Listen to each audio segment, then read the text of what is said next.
Thank you very much. सब लोग आंखें बंद करें, कोई आंख नहीं खोलेगा, कोई भी आंख नहीं खोलेगा। ब्रीथिंग, सांस लेना है, सांस छोड़ना है। हमारी बहुत सारी बातें हुई, खुद के लिए खूबसूरत जिंदगी कैसे बनाएं, हम खुद के खुद शिल्पकार हैं, ये आप सोचना है। आप सोचो की हदीस है कि दरगुजर करने वाला, माफ करने वाला बहादुर होता है।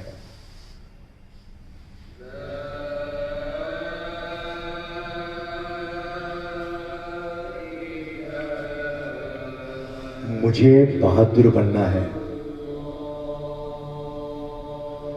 क्षमा करने वाले को, माफ करने वाले को ईश्वर पसंद करता है।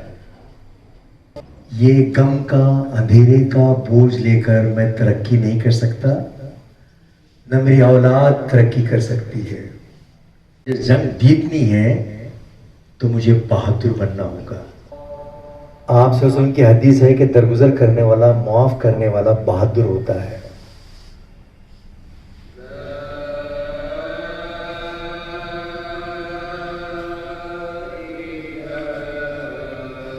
मुझे बहादुर बनना है। क्षमा करने वाले को, माफ करने वाले को ईश्वर पसंद करता है, भगवान पसंद करता है।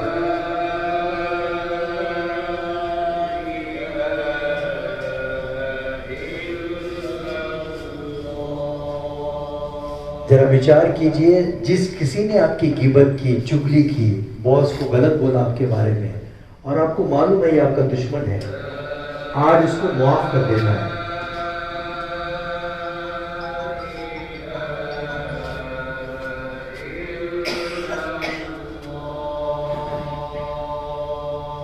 जहां हम काम करते हैं, बहुत सारे अंधेरे हमारे अतराफ में मंडलाते हैं, वो हमारी गिबत करते हैं।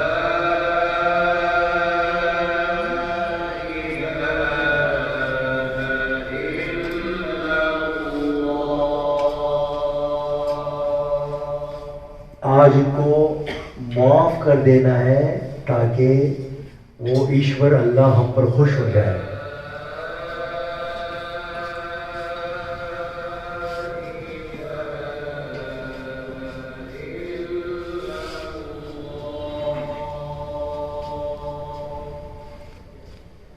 जिस किसी ने दुख दिया होगा उसको माफ करें।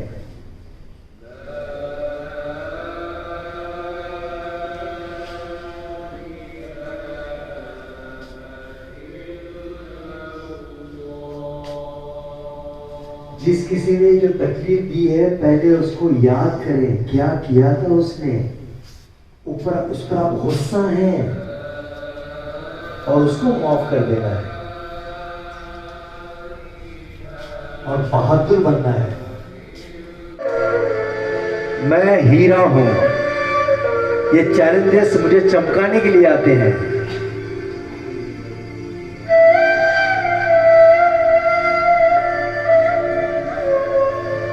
आज के बाद मुझे खूबसूरत जिंदगी जीनी है।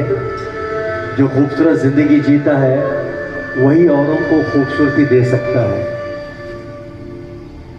बिल्कुल रिलैक्स हो जाइए।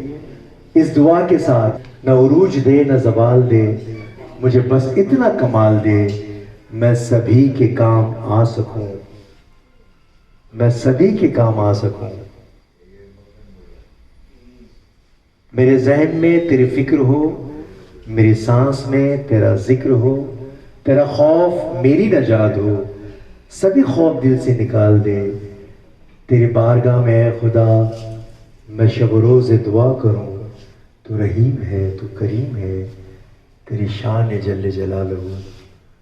आज के बाद एक नई जिंदगी की शुरुआत करेंगे इस अहद के साथ, इस यकीन के साथ। आपका बहुत बहुत शुक्रिया। प्लीज़ अपनी आंखें खोल दें। मैं सबका आभारी हूँ। वी आर लकी कि हम एक ऐसे इंस्टीट्यूट में है जो हमको फैमिली समझ के ट्रीट करती है, और फैमिली में किस तरह से रहा जाता है ये हमने आज कोशिश की। ये हमारा घर है, दूसरा घर। तो ये मान के चलिए कि अपन अब सब एक जो है एक सारे इंसान, पूरी दुनिया के इंसान एक परिवार है। और जाहिर बात है कि उस परिवार को अगर हम परिवार समझ करके काम करें तो मैं समझता हूँ कि बहुत सारी जिम्मेदारियाँ आने लगती हैं। और जब जिम्मेदारी आती है तो उसका एक ही फार्मूला होता है कि अपने से जो बड़े हैं उनका अदब एहतराम और अपने से जो छोटे हैं उनका ख्याल रखना, उनके फ़ायदे की बात को सोचना, उनके लिए कुछ ना कुछ करना। तो ये दो फार्मूले अगर हम सब लोग अपना लें तो ये समझिए कि दुनिया जन्नत हो जाती है। और इस पे काम करने की ज़रूरत होती है। कुरान में भी यही फरमाया गया है कि इस ज़मीन में बाकी वही रहता है जो दूसरे के लिए कारआमद हो। तो ये बिल्कुल बुनियादी बात है कि जब हम दूसरे के लिए कारआमद होते हैं तो कोई दूसरा हमारे लिए कारआमद होता है। और एक दूसरे के सपोर्ट से जो है नींव मजबूत होती है, फिर उसके ऊपर बिल्डिंग बढ़ती है, फिर बिल्डिंग चढ़ती चली जाती है। अपने आप को और प्रतिबद्ध कीजिए कि हमें यहाँ के विकास के लिए, यहाँ कोई भी हमसे मौका मिलेगा तो यहाँ को अच्छा प्रतिनिधित्व देंगे और बताएंगे अपनी संस्था की कोर्सेज के बारे में भी आप जानकारी दीजिए। यहाँ के एम्बेसडर बनिए कि भाई यहाँ ये कोर्स होते हैं, ये पढ़ाई होती है, ये हमारे यहाँ के अचीवमेंट्स रही, ये उपलब्धियाँ रही। Marwar Muslim educational and welfare society के अधीन संचालित समस्त शिक्षण संस्थानों के चतुर्थ श्रेणी कर्मचारी, कार्यालय सहयोगी, इलेक्ट्रीशियन, प्लम्बर, गार्ड एवं समस्त ऑफिस सहयोगी स्टाफ का एक सामूहिक मोटिवेशनल सेमिनार आयोजित किया गया। इस सेमिनार में पुणे से पधारे हमारे मार्गदर्शक आली जनाब सईद अहमद साहब ने बहुत ही बुनियादी बातों के साथ इन सभी लोगों का मार्गदर्शन किया एवं सही तरीके से जीवन शैली, जीवन यापन एवं दिनचर्या में होने वाले विभिन्न क्रियाकलापों में किस तरह अच्छे व्यवहार और सामूहिक प्रबंधन, टीम मैनेजमेंट एवं संस्कारित वातावरण के साथ किस तरह अपने विचारों को दूसरे तक पहुंचाकर हम संबल के साथ उनका उन्नति कर सकते हैं, इस तरह की बातों को पेश किया। हम शुक्रगुजार हैं सईद साहब के जिन्होंने यहाँ शिरकत की और उम्मीद करते हैं कि ये सभी लोग इन बातों को अपनी ज़िंदगी में उतारेंगे एवं अपने परिवार के लोगों को भी इससे लाभान्वित करेंगे। शुक्रिया आप सब लोगों का जिन्होंने यहाँ पर शिरकत की। Thank you.